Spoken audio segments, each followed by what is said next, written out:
که څه هم د کشمیر د مسلې او د کشمیر د خلکو د ستونزو په اړه مو وار خبرې کړې دي. اوس باره شو ټاکنو ته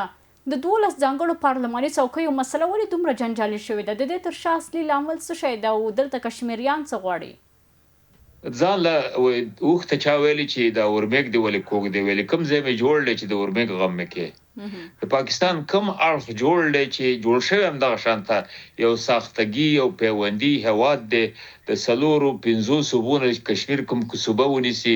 نو 15 صوبې دي او دا ټولې غیر متجانسي اگر چې ټول مسلمانان دي البته مخرج مشترک یو سره موجود دی چې حتی پاکستان د اسلام په نامه جوړ شوی دی او پایتخت ول اسلام آباد جوړ کړی لکه څنګه چې اسرائیل د دین په اساس جوړ کړی دی پاکستان هم د دین یوازنی دوه هیوادونه دي په دنیا کې چې یو اسرائیل دی چې دین په اساس باندې جوړ شوی دی او یو پاکستان دی چې د اسلام فقط فرق دی چې هغه سویت يهودیت ته د اسلام دی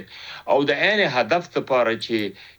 د اسرائیل په منځني ختیځ کې د اسلامي نظام مخه نیولې او هغه شاوخوا کوم هیوادونه چې دي هغه ټول د یو ډول د اسرائیل د دغه لاندې د اسارت لاندې یعنی چې اسرائیل غواړي هغه په تر سره کوي او پاکستان دلته د افغانستان په مقابل کې دغه کړي چې افغانستان کې اسلامي نظام را نشي او یو قسم ته افغانستان کې یو پیوړی حکومت را منځته نشي چې د دوه صوبې بیرته واپس ترلاسه نه کی او په نه حال کې دغه کم ځای کې کوی مکنه د خلکو په لار کې چې په مغه کوی باندې بدلار شي د پاکستان په مغه کوی کې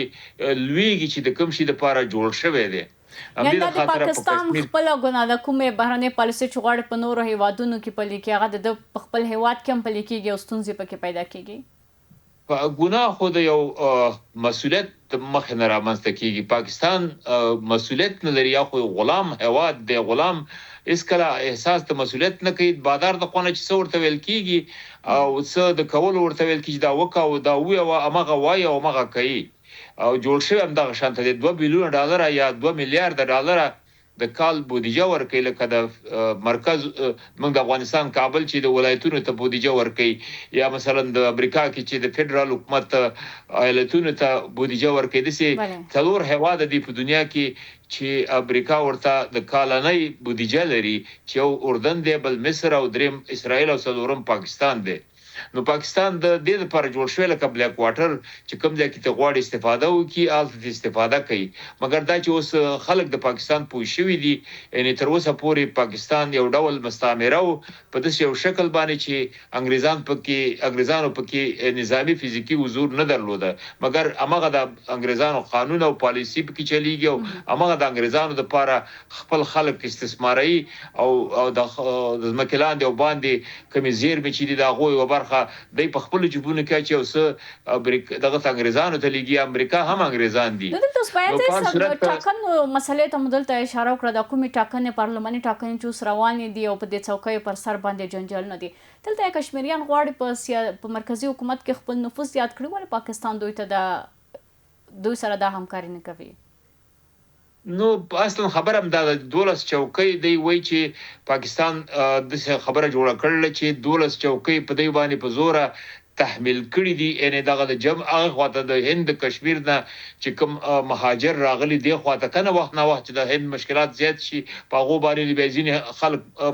مهاجر کیږي دی خواته راځي پیدا غزيانه د آزاد کشمیر نه به د پاکستان نور لوی خارونه کلاور او کراچي او پیښور او راولپنډي اسلام آباد دي زینته خارج شوی دي او بیا هغه د سي ډول باندې د پاکستان حکومت په خپل د انګريزانو حکومت ته نو پاغو کې د خلک پیدا کړی دي چې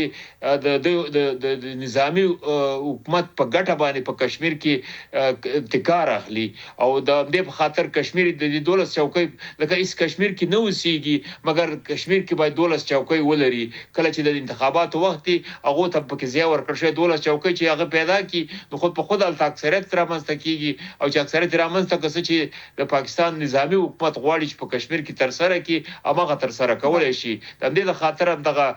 ګوند په نامه دغه دیږي د جم ګډ عوامي عوامي عمل کمیټې په نامه باندې یو ګوند او هغه د دې خبرې مخالف شو پاکستان حکومت هغه غیر قانوني اعلان کړی دی مګر دا اوس مظاهره ماغو شروع کړي هغه وایي چې موږ دغه دولس دغه نه منو دغه چوکۍ چې موږ ودلته چې څوک دی هغه د کشمیر خلک دی او هغه د رای حق لري لکه فرض مثال پیښور کې چې انتخابات کیږي او د سند او د پنجاب نل ته خلک راشي او چوکۍ ولري